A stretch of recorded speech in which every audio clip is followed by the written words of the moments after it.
So, you're over here on the internet checking out HD trucks, and specifically this one, the GMC Sierra 2500 HD. Well, you've come to the right place. This is the 2021 GMC Sierra HD 2500 Denali. There's a lot to cover. Let's get into the review.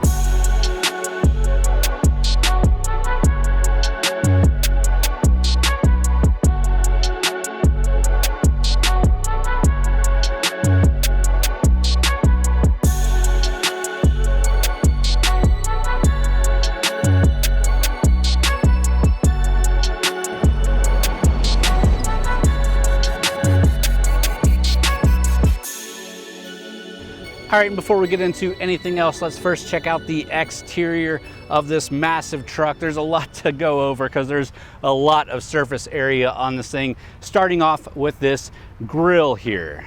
And that is the signature Denali grille with high gloss mesh and chrome inserts.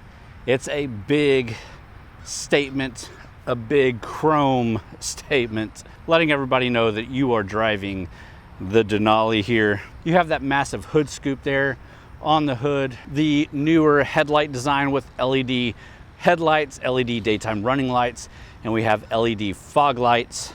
You also have the chrome surround on the lower fascia with the chrome tow hooks there in the front. And there's just no mistaking that this is a huge vehicle purely by looking at the width here. You have those big trailering mirrors there. They do fold in with a button on the inside, not automatically, but they do fold in. They also extend out even further if you are trailering with a large trailer and need that extra vantage.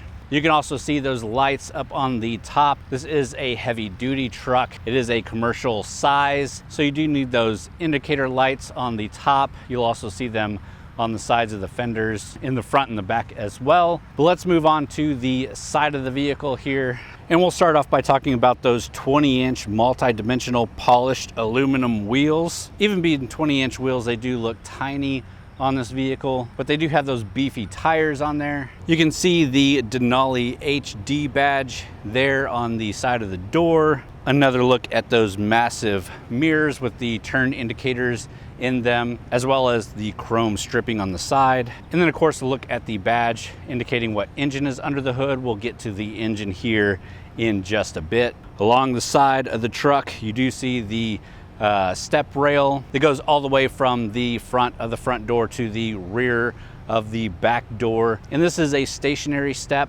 You can get the Denali with a automatic folding step, but this one does not have that. What you do have is extra steps to get into the bed, not only on the side here, so you can get easy reach from the side, but you also have them in the back. And we'll touch a little bit more on that again as we jump into talking about the bed itself. And one more time, you can see the indicator markers there on the fenders, which is just a regulation for commercial sized vehicles. Let's move on to the rear here. And here we have a massive exhaust port, those steps integrated into the bumper. You have the Sierra badge, the Denali badge in the middle, the GMC badge at the top, and of course, this is the multi-dimensional tailgate. The box itself is 82.20 inches long, and this is the shorter box. They also have one that is 98.27 inches long for the long box. And let's really quickly talk about that 6-function multi-pro tailgate. And not knowing anything else about it except for that it does fold out and conform to different shapes, it is a bit daunting at first. You got 2 buttons here. One button drops it all the way, and you'll immediately see a little bit of a notch here, and there is a button in there. So we'll push that, and this comes out here. That extends your box out even further if you're hauling wood or something and you want it to be up against this. The other button there will actually drop this part. Yeah. And then you can drop this part, and now you have a good step in to the box itself, which obviously is going to make it way easier to load and unload stuff back here.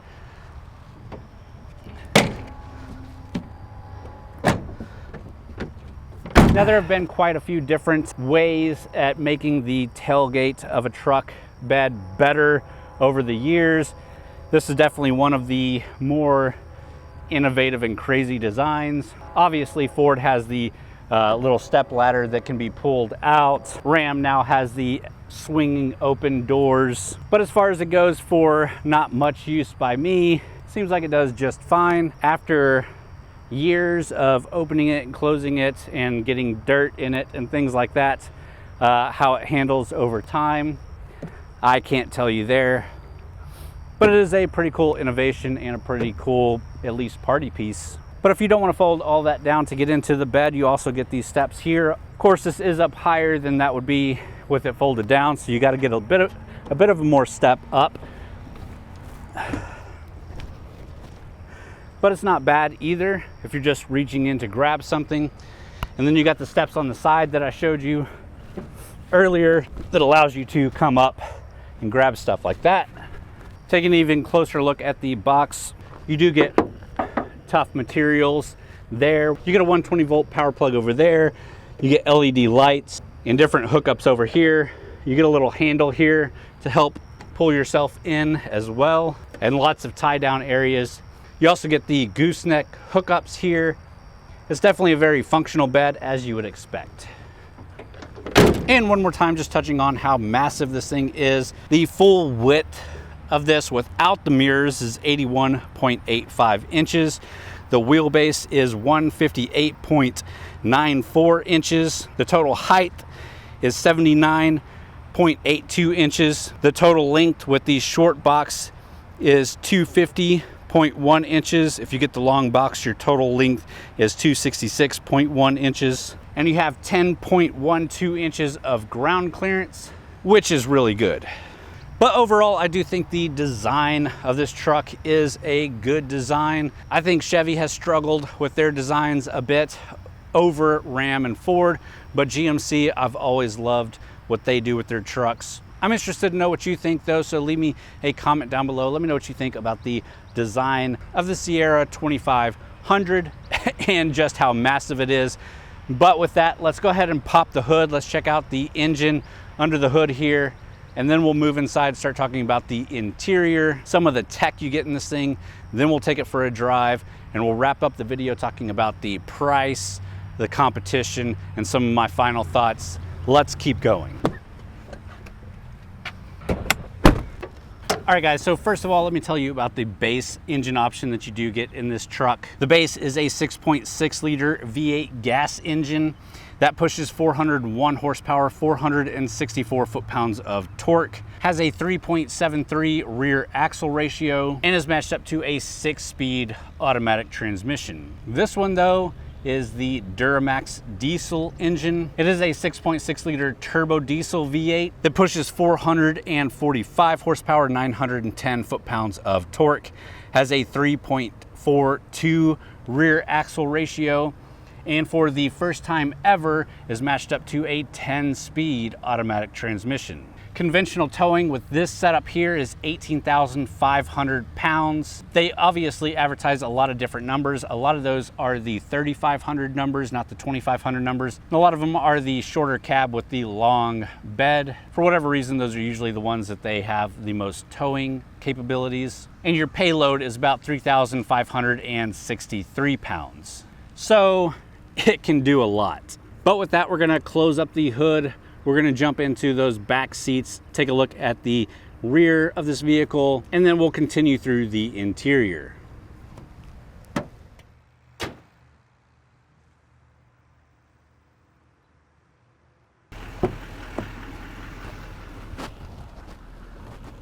All right guys, we're here in the rear seats of this big truck, and as you might expect, the rear seats here are enormous. Got plenty of feet room, plenty of knee room.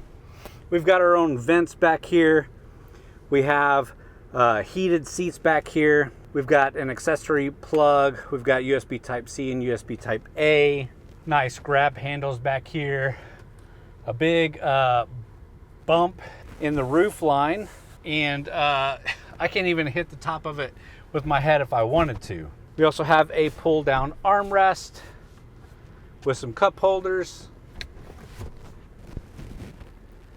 We've got a bit of storage in the seat back here, which is great. But all in all, if you're buying this thing as a work truck, you've got some big guys that you need to haul around to a job site, this thing will do it just fine. They're not going to be complaining about being back here. You got plenty of room for sure. And if they need to plug in like an iPad or something to work on or look at some stuff or just entertain themselves, you got the USB ports here. Kids in the back seats, again, no problem. I've had them 3 wide back here throughout the week, and again, no issues there. So we're gonna jump back out and take a look at what really matters. Let's look up at the driver's seat. Take a little bit closer look around the interior and what's going on here, all the tech in this thing, and then we'll take it for a drive.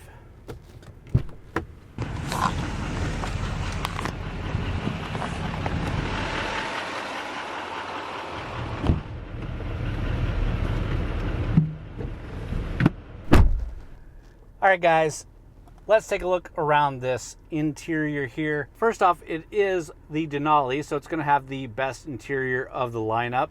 And this is the jet black interior in here with forged perforated leather seats and trimming. You also get this Denali exclusive authentic open pore ash wood with brushed aluminum trim and chrome accents. And you can see some of that brushed aluminum up here on the console.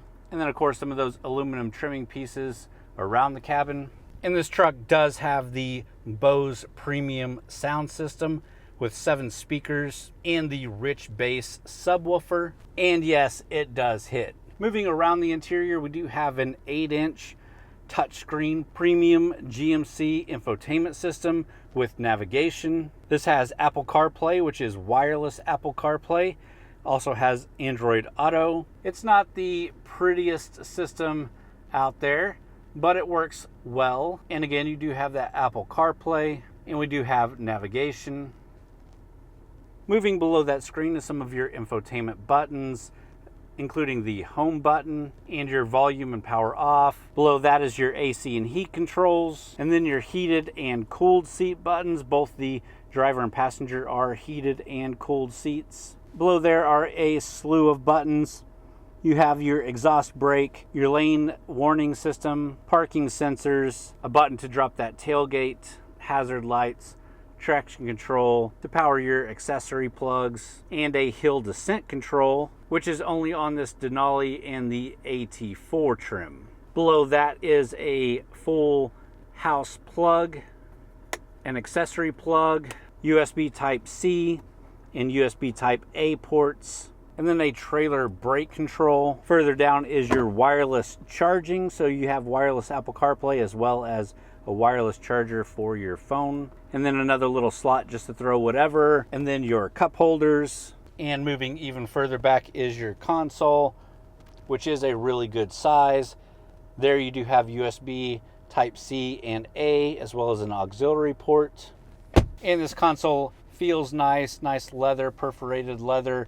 And you've got another little pad here for your phone. This pad doesn't charge, but it is a nice sticky pad for your phone so it doesn't slide around too much. Your gear shifter is a column mounted gear shifter, traditional shifter, not an electronic one. We do have a leather wrapped steering wheel with the Denali badge here in that brushed aluminum. You got a couple of controls on the steering wheel itself. These will interface with the driver information display. It is a heated steering wheel, so you got your heated steering wheel button here and your cruise control settings here.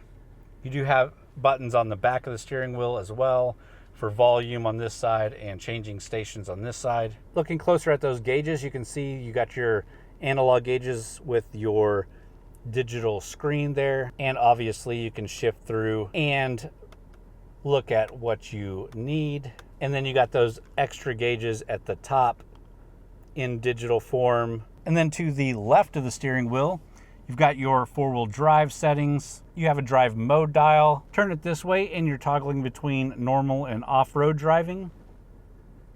and then toggle it this way, and you're going between trailer, normal.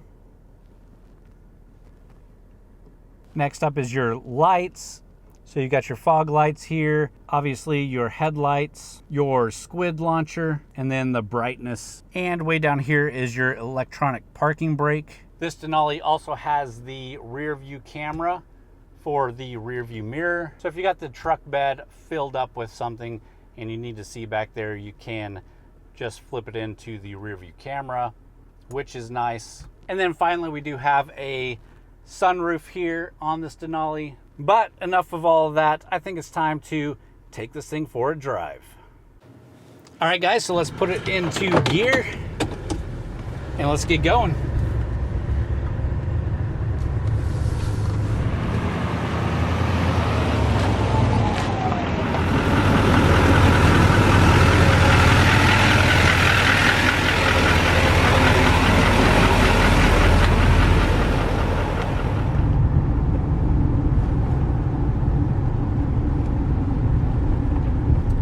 First thing you'll notice, the noise of the engine, definitely a diesel. Not going to be fooling anyone with that one, but if you buy this thing, you probably don't want to. You'll probably stick an obnoxious exhaust on it and make it even louder. But for what it is, it's actually a little bit quiet as far as diesel engines go. The seating position for the driver is really good. Visibility out of your mirrors, they have these huge mirrors, so it's really good. Power from that engine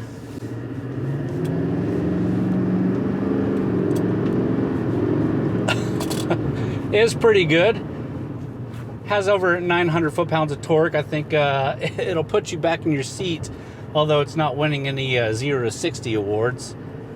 As a day-to-day driver, this thing isn't terrible. It is a comfortable seat, comfortable seating position. All the tech that you need is within reach and easy to access there. Anything that you want to see on the driver information display is there. We have a head-up display, which I didn't talk about as we were going through the interior and tech, but we do have a nice head-up display. It's actually a first for HD to have this 15-inch head-up display and that rear view camera. Of course, we can toggle here through some of our information. You can see that we're averaging 13.1 miles to the gallon for our full week with this truck, and that's pretty decent, pretty average for this size of a truck. Of course, most of our driving in this has been more city and country road driving, not really highway driving. So that's going to affect the number a little bit, plus letting it idle as we take pictures and stuff like that. Driving this into the city, parking it is a challenge if you're not used to such a big vehicle. Luckily, I get these trucks to review semi-often, so I'm kind of used to it now, but definitely if you're not used to driving this big of a truck, it can be a bit of a challenge. Braking in the truck is good, which is good, especially if you're hauling a trailer with 18,000 pounds behind you. This thing will stop. And that's a lot of the good. Let's talk a little bit of the bad. This is probably one of the most bouncy of the heavy-duty trucks. The Ram probably has one of the better drives overall, but this one, if you do not have it weighed down in the back end is pretty bouncy. If you try to gun it and you hit any kind of hole as you're doing it, the thing is going to be jumping around on you. If you're used to driving heavy-duty trucks, you're probably used to that because it's a feature of how these things need to be set up for towing heavy amounts. But again, I think the Ram does a little bit better and the Ford does a little bit better. This one definitely very bouncy. It is also the 4x4 option, and we do have off-roading suspension in here. And with that over 10 inches of ground clearance and the torque that this thing has, you got to be in some pretty rough stuff if you're going to get this thing stuck. But this isn't the AT4. We'll talk more about the different trim levels here in a bit. And this isn't the AT4, which is the off-roading trim. This is the Denali. It's supposed to be the more luxurious, almost city driving version. The day-to-day, the long hauling. And honestly, in my opinion, it's a lot tougher for that day-to-day driving just because of the suspension in here. But if you're pulling a trailer, a lot of that bounciness goes away and you're using this thing for what it's meant to be for. And then it becomes a really great truck. All right, and with that, let's find a place to pull back over so we can talk a little bit more about the trim levels and price. Some of the competition out there, which of course I've already hit on. And then we'll jump out. I'll give you my final thoughts here and we'll wrap the video up there. Let's get into it. All right, so the 2500 comes in 4 different trim levels. You have the SLE, the SLT, and that SLE base is at $36,200. So the very base that you can get this truck is $36,200, but that's gonna look a lot different than what we're in now. The AT4 base is at $59,100, and again, that is the more off-roading version of this truck and looks pretty beastly. The Denali bases at $65,500, and that's getting the gas engine and skimping out on a little bit as far as conveniences go, but not a ton. This one with the diesel engine and the little bit here and there that it does have has a total MSRP of $81,535. So it is a pretty hefty price, but it is a pretty hefty truck. If you're getting one of these things, you're probably making money with it. So spending money on a nice truck isn't the worst thing in the world. It's like people that spend a lot of money on their computers or desks or stuff like that sit at home all day. People that are driving their trucks all day and using them are going to spend the money for them. So obviously this compares with the Ford F-250, the Denali specifically with the Platinum. It also competes with the Ram 2500, the Denali specifically with the Laramie Longhorn, and you could throw in the Titan XD, the Platinum Reserve. It's not quite as big of a truck as this, but it's a pretty capable truck if you're looking for an HD truck, and it'll come with a little bit better of a price tag, even that Platinum Reserve. Personally, I'm a Ford guy. If I was buying one, I like the Ford. That being said, if I was recommending one, I think the Ram is actually the best in the category. This sits at 3rd place for me, but that's not saying anything bad about it. All of these trucks are really great. I wouldn't knock anybody for getting any of them. It really is going to come down to exact features that you might want, maybe price, but probably brand loyalty. So with that being said, let's jump out and we'll wrap the video up with some final thoughts.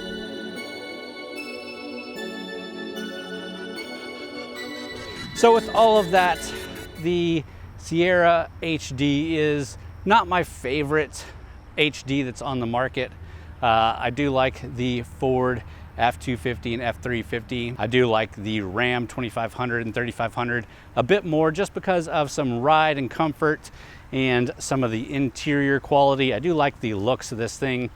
And the interior is definitely a nice place to be, but it would be more of a 3rd on my list if I was in the market for one. Obviously, I'm not in the market for a heavy duty truck. It is a bit of a pain in the butt to live with every day if you're not actually using it for its intended purpose, which is towing a lot or being on a construction site a lot where you need to be hauling a bunch in the back. I know there are definitely use cases for that, and we see a lot of them here in Texas. We also see a lot of people that will never tow or never put more than some groceries in the back, driving these things every day. It is what it is. But it was a fun week with the truck. I did enjoy it. I hope you guys enjoyed this video. If you did, please hit that thumbs up button. Consider subscribing to the channel here. Leave me a comment down below. Let me know what you think about this truck. Let me know what you think about the video. If you haven't already, go check out TXGARAGE.com. Lots of great stuff over there. Great written reviews, news and event coverage. Also our weekly newsletter. You can sign up to that to get informed on everything that's going on at Texas Garage. But with that, guys, again, I hope you enjoyed the video. Thanks for watching.